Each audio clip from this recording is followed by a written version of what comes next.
Bien que dans notre cœur, il y ait toujours, mais alors là, toujours une place pour la Mazda MX-5, quand on demande quelle est la Mazda la plus vendue au monde, c'est pas la petite sportive. Et non, cette palme revient au CX-5 qui s'est vendu à près de 5 millions dans le monde, dont 850 unités rien qu'en Europe. Ça, c'est la 3e génération et on se demande si elle a ce qu'il faut pour rester un des piliers de Mazda.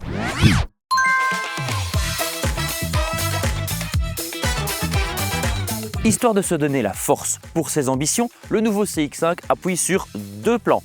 L'évolution de design et la croissance. Et oui, bien que la plateforme soit reprise de l'ancienne génération, cette nouvelle génération grandit de pas moins de 11,5 cm et l'entièreté de ces centimètres sont dans l'empattement. Ce qui fait que maintenant, le nouveau CX-5, il taille à 4,69 m, ce qui le rend à peine 5 cm plus court que son grand frère, le CX-60. Afin de ne déplaire à personne, le nouveau CX-5 opte pour une évolution de style. Après tout, c'est le premier CX-5 qui a introduit ce fameux style Kodo. Et ici, on retrouve toujours ces lignes dynamiques et cette fluidité typique à Mazda.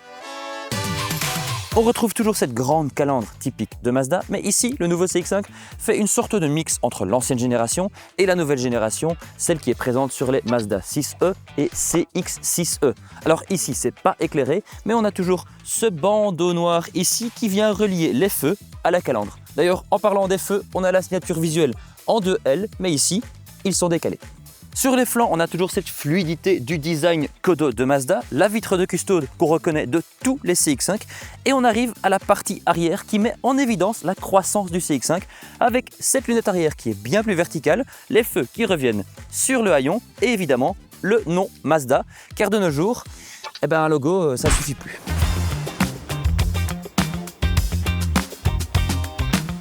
Une fois n'est pas coutume, commençons à parler de l'habitacle sur la banquette arrière. Alors c'est un petit peu étrange, mais c'est logique ici parce que le CX-5 grandit de plus de 11,5 cm, tout est dans l'empattement et donc l'habitabilité gagne réellement. Regardez-moi ça, je suis assis sur la banquette arrière, derrière moi j'ai encore beaucoup de place aux jambes et l'espace à la tête est réellement royal. Cette banquette arrière, elle est vraiment bien plus confortable qu'avant. Cette croissance se voit également dans le coffre. Il passe de 522 à 583 litres, ce qui est une belle croissance. Et contrairement à beaucoup de concurrents, ce n'est pas que dans le coffre. Ah oui, il y a aussi la banquette rabattable en 3 parties. La preuve. Et ça, c'est l'évolution, c'est très bien. Mais par contre, à l'avant, c'est la révolution. Qui plus est, c'est une révolution technologique. Et oui, car bien qu'on ait une planche de bord, somme toute, assez banale et horizontale, l'entièreté du cockpit est totalement, absolument dominée par des écrans. L'instrumentation de bord est digitale et en plein centre, il y a un écran de 12,9 pouces sur l'entrée de gamme ou alors de 15,6 pouces sur les hauts de gamme. Et il marque un changement d'attitude chez Mazda, car Mazda a toujours été une marque qui prenait les boutons pour la sécurité, ce qu'ils appelaient leur Jim Baitai, la connexion entre le conducteur et sa machine. Et maintenant, ils font tout passer derrière l'écran. Et quand on vous dit tout, c'est absolument tout. La navigation, les fonctions du véhicule, et même la climatisation. D'ailleurs, ce changement de philosophie nous amène à 3 points négatifs sur le Mazda CX-5.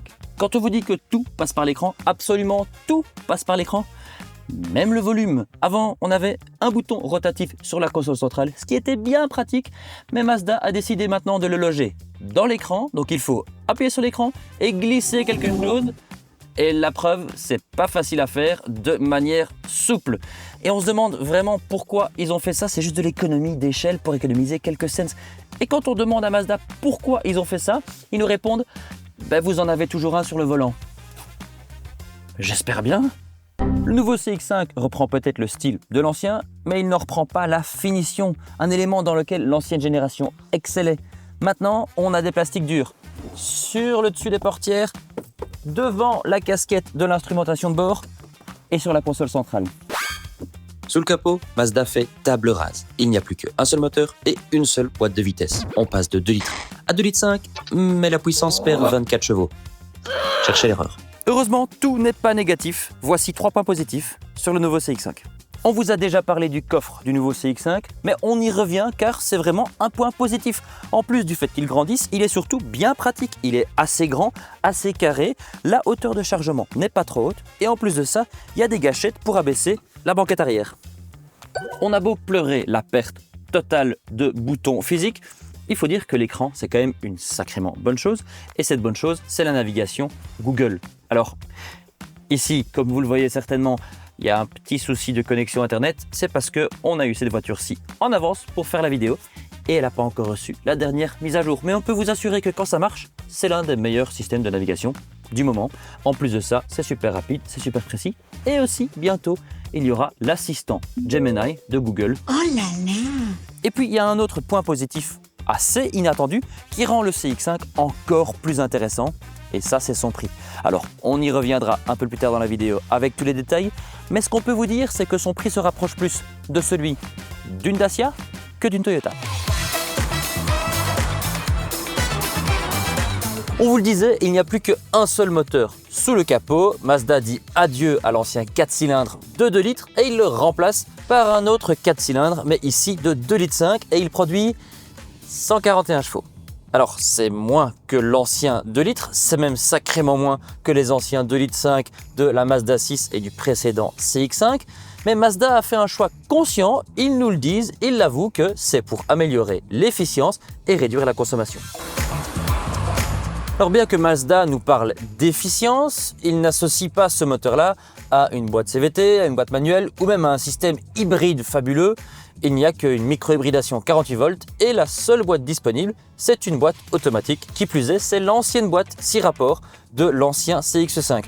Mazda nous dit qu'elle a été recalibrée, améliorée, mais en vrai, c'est toujours pas la boîte la plus rapide ou la plus efficace. Résultat, le 0 à 100 du CX-5 se fait en 10 secondes 5. Pas la bête la plus rapide. Mais bon, la consommation devrait être basse. L'homologation est à 7 litres et 157 grammes de CO2. Et nous, on a exactement 7 litres affichés devant nous. Comme à son habitude, Mazda fait la consommation annoncée. Mazda annonce également avoir retravaillé la suspension. Toujours passive, les ressorts ont été changés, ils sont désormais plus souples, les barres stabilisatrices ont été revues et l'amortissement a été changé. Au final, le seul point négatif de cette expérience de conduite dans le Mazda CX-5, c'est la motorisation. Dans un monde d'hybride et d'électrique silencieuse, eh bien Mazda nous place un 4 cylindres atmosphérique qui aime chanter et il n'a pas non plus la sonorité la plus flatteuse.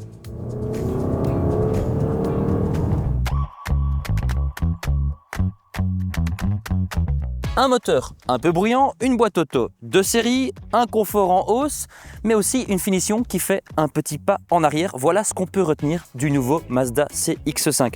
Pourtant, un seul coup d'œil à la liste de prix pardonne tous ces travers. Et oui, le CX-5 s'affiche à partir de 32 690 €. Tout ça avec une bonne dotation de série et rappelons-le, la boîte auto. Pour la finition haut de gamme baptisée Omura, il faudra compter plus de 40 000 €. Et en plus de ça, la transmission intégrale, et oui, elle est toujours présente, elle demande un supplément de 2 000 €. Le nouveau Mazda CX-5 progresse dans bien des domaines. Il est plus grand, il est plus confortable, il est aussi mieux équipé et en plus de ça, il est moins cher. Toutefois, il faudra faire avec un moteur 4 cylindres qui aime chanter et qui n'a pas la plus belle des chansons. Et en plus de ça, une ergonomie numérique désastreuse. Merci d'avoir regardé cette vidéo. N'hésitez pas à nous dire ce que vous pensez du Mazda CX-5 dans les commentaires, de liker la vidéo si elle vous a plu et pourquoi pas de vous abonner à la chaîne. Nous on se voit dans la prochaine vidéo. Salut!